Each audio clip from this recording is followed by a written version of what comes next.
Hello people and welcome back to the RDF Tactics YouTube channel. Today's video we have a very interesting tactic. I found it on FM Arena, as you can see on the screen right now. The tactic is inspired by Pep Guardiola's 3-4-3 that he used at Bayern Munich, and as you can see here from the screenshots, he's taken a formation that Pep Guardiola used against Hoffenheim and he's made his own version in Football Manager. So, of course, he got some very good results and I got some very good results, hence why we are making this video. And because this tactic is inspired, it's not a recreation, we aren't going to do a tactical analysis, but we are going to break down the tactic in kind of a tutorial type of way. So before we get stuck into things, if you are new or you haven't yet, make sure you are subscribed, make sure you like this video as well, and also leave a comment if you have any tactical recommendations. This tactic was also created by Strikerless on the FM Arena website. But now, let's get started.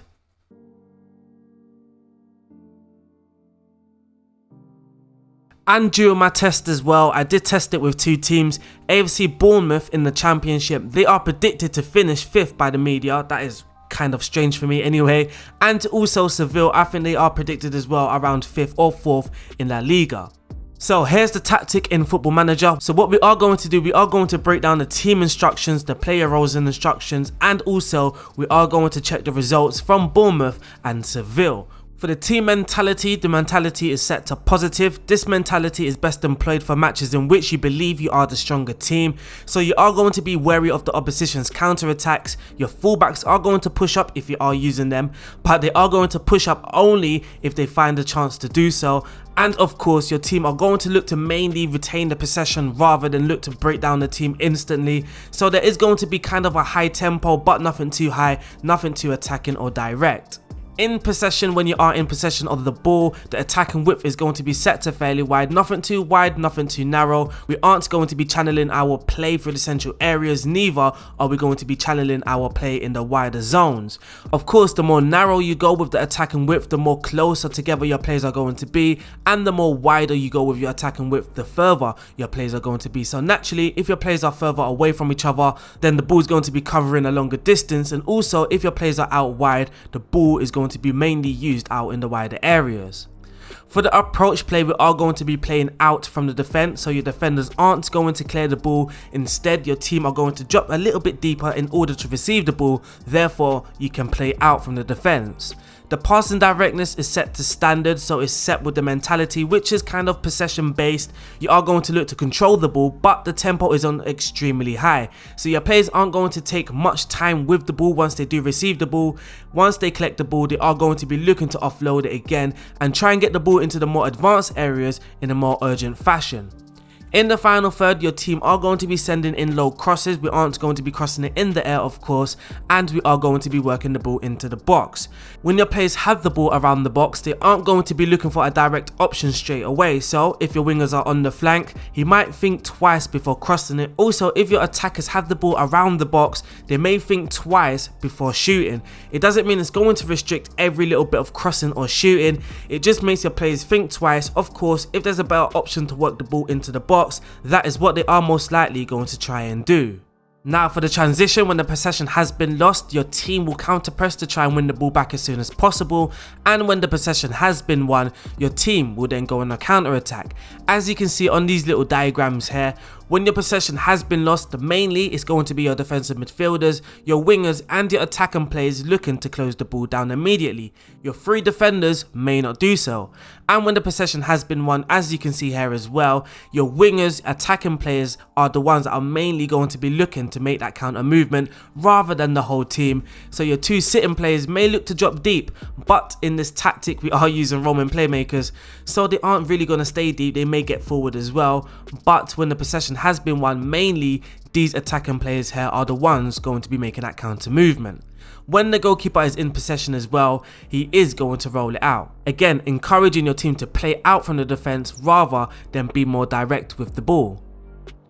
Lastly, for out of possession, we are using a much higher line of engagement once the opposition's defence line has the ball to then start their pressing, which our pressing intensity is set to extremely urgent. So once the team press this line of engagement, which is very high, then our team should be looking to press extremely urgent, but our defence line is on standard. Our defensive width is set to the middle as well, so we are covering a nice width of the pitch. We aren't defending out wide, so we aren't going to be forcing the opposition on the inside, neither are we forcing the opposition on the outside. We are going to try and keep our defensive shape intact. And also we are going to be preventing the short goalkeeper distribution. Once the goalkeeper or the opposition goalkeeper has the ball, then our attacking players should be then marking the opposition's defenders, trying to make it hard for them to play out from the defence, therefore forcing the goalkeeper to kick it long or force a mistake. So that there is the team instructions. We are now going to move over to the player instructions and the roles, of course.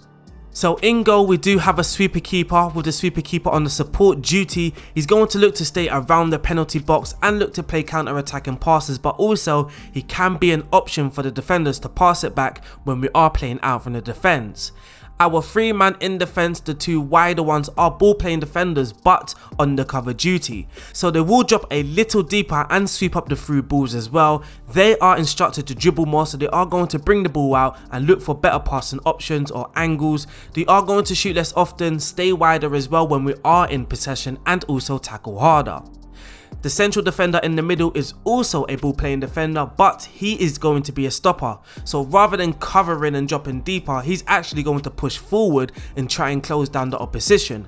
He's also going to dribble more, shoot less often, and tackle harder. Our double pivot, well, it's not really going to be a double pivot because they are both going to be roaming, but we do have 2 roaming playmakers, not 1, but 2 very creative roaming playmakers. They are going to be dribbling more, shooting less often, moving into the channels as well, so they are effectively also going to be attacking players, and they are also going to tackle harder. These players are mainly going to look to drop deeper to collect the ball, but whilst with the ball they are also going to help our team transition to get the ball further forward up the pitch as well. They have to be athletic people. They are similar to box-to-box midfielders but a lot more creative and a lot more involved in the play.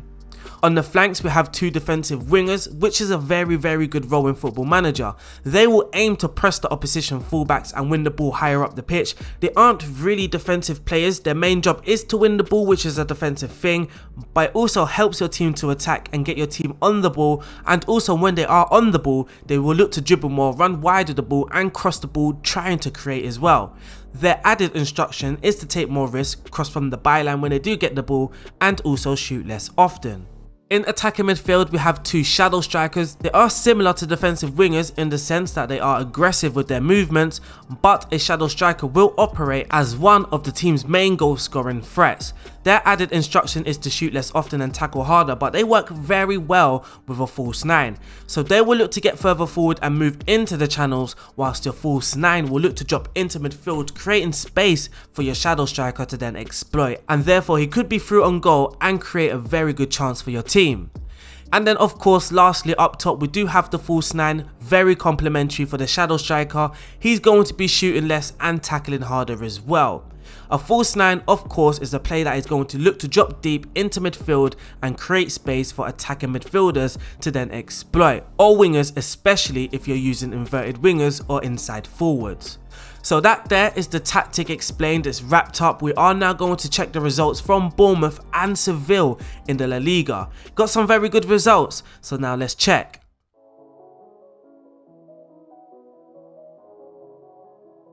So we will start with Bournemouth. Most of you probably expect Bournemouth to win the league if you are managing them in Football Manager. They do have a very decent team. The point in using this tactic as well is you actually have to have a decent team. It's got some very risky instructions, and in order for the tactic to be at its best, your team should be fairly decent. It doesn't have to be the best, you don't have to be the best team in the league, but it is recommended that you are actually a decent team for the tactic to work well enough. So in the Championship, Bournemouth won the league. We played 46, we won 31, drawing 11, losing 4, with a goal difference of plus 59 and the points tally on 104. In the Emirates FA Cup, we got knocked out by Manchester United, but it was a very tight game. We drew 2-2, Man United only won on penalties. And in the Carabao Cup, we got knocked out again by a Premiership side, this time by Wolves, and this time we got to the 4th round. We did lose 3-1 this time, so the Premiership side's win was a little bit more convincing this time. So in the Championship, you can see that we had the most points per game, which is It's fairly obvious.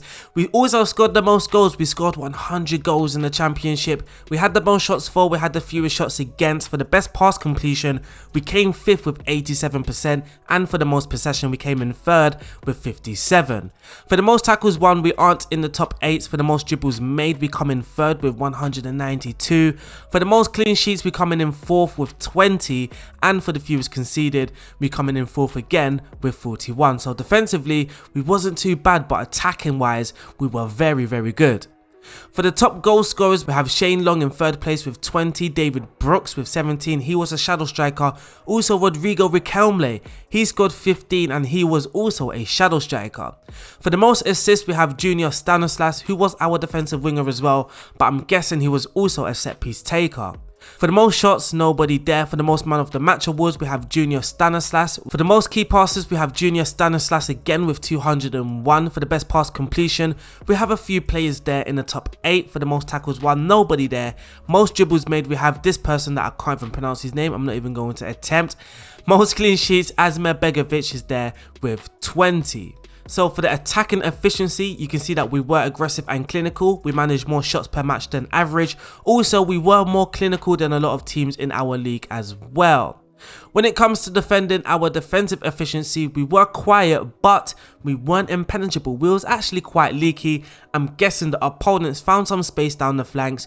And of course, as we only have 3 defenders, literally, it could be a little bit easy for opponents to break our team down once they get past our attacking and midfield line. But we did face fewer shots per game than average, and we conceded more goals than what would be expected from the number of shots that we faced. How did we score most of our goals? 60 from play shots, 16 from powerful shots, 12 from headers. Our assists, 31 of those come from free balls, 16 from crosses and 13 from free kicks. But who were the top goal scorers in Bournemouth? Who were the best performers? Why am I struggling here? As we can see, for the most goals, Shane Long with 23. He was actually a false 9 as well, so that is a big bonus. He did play some games as a defensive winger. If we check Shane Long, you can see that he's got some very good teamwork and work rate as well, alongside aggression, so it made sense to play him sometimes as a defensive winger. David Brooks did score 18, Riquelme scored 16, and Dominic Solanke also scored 10. For the most assists, Junior Stanislas is there, Jefferson Lerma as a Roman playmaker, and Arnaud Danjuma, Arnaud Danjuma also has 10 assists. And the best performers according to the average rating, Junior Stanislas, Ben Davies who come in on loan, David Brooks, Lloyd Kelly, Steve Cook, and also we have Shane Long. But that there is the Bournemouth results wrapped up. We are now going to check Seville's.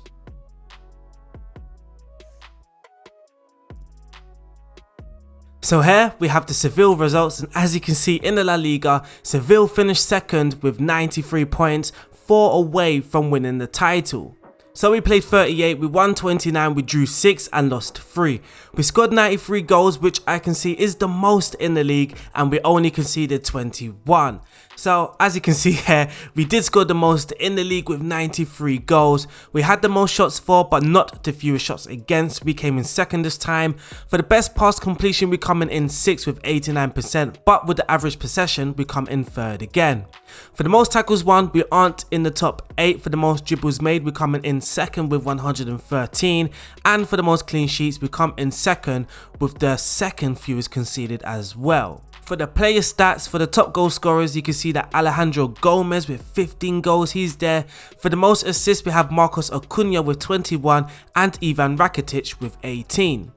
For the most shots, we don't have anybody in the top 8 surprisingly. For the most man of the match, we have Marcos Acuna with 8, also Ivan Rakitic. For the most key passes, Marcos Acuna again and Ivan Rakitic. Clearly, those were the key players, and Ivan Rakitic was a Roman playmaker, so that seems a very good role for him. For the best pass completion, we don't have anybody within that top 8. For the most tackles won, we have Jesus Navas there on the right wing with 135. For the most dribbles made as well, he made the joint most dribbles in the league with 39. For the most clean sheets, our goalkeeper there is 2nd with 18. And for the fewest conceded, we have our goalkeeper there conceding the fewest goals, but he's only played 32 games. Well, the goalkeeper in 2nd place has only played 28. And for the team report, you can see our attacking efficiency. We were aggressive and clinical. We managed more shots per match than average. And again, just like Bournemouth, we were more clinical than a lot of the other teams within the league. For our defensive efficiency, you can see that we were quiet and impenetrable. So with Sevilla, we actually defended a lot more better than we did with Bournemouth. And to be fair, you would expect Bournemouth to be one of the better sides in the Championship. Sevilla are also one of the better sides in La Liga, but considering you have Real Madrid, Atletico Madrid and Barcelona just a level or so above Sevilla, whereas Bournemouth are probably on the same level as the Norwich and Watford. But defensively, we faced fewer shots per game than average and we conceded fewer goals than what would be expected from the number of shots we face. How did we score most of our goals with Sevilla? I'm guessing it's going to be very similar than with Bournemouth. With the placed shots we scored 48, with the powerful shots we scored 21 with 15 headers. Most of our goals were from through balls, just like with Bournemouth. We also scored a few goals with crosses and free kicks, but also 17 with corners. We scored a lot more goals from set pieces with Sevilla than we did with Bournemouth. Probably that's down to Rakitic as well. So who were the best performers for Sevilla according to goals and assists as well as average rating? Our striker Yusuf, he scored 17 goals, Gomez scored 16, Oscar scored 13, Ivan Rakitic scored 11 and Vasquez also scored 10. For the most assists, we have Marcos Acuna on 25 assists throughout the whole season.